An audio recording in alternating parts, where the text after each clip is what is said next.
মালয়েশিয়ার আন্তর্জাতিক ৬৫তম হিফজুল কোরআন প্রতিযোগিতায় ভারতের এই প্রথম বাংলার মালদার ছেলে জামিল ফারাদ তৃতীয় স্থান অধিকার করেছেন।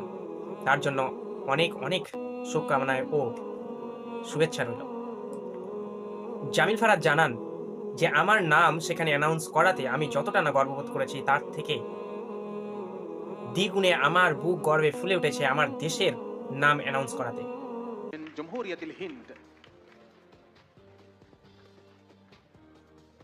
Untuk makluman para hadirin sekalian, semua pemenang-pemenang menerima sumbangan wang tunai dari Kerajaan Malaysia dan juga hadiah iringan berupa barangan emas sumbangan Yayasan Pembangunan Ekonomi Islam Malaysia (YAPIM). ولعلم حضراتكم كل من الفائزين والفائزات يتسلم جائزة نقدية من حكومة ماليزيا بالإضافة إلى قطع ذهبية من مؤسسة التنمية الاقتصادية الإسلامية الماليزية يابيم.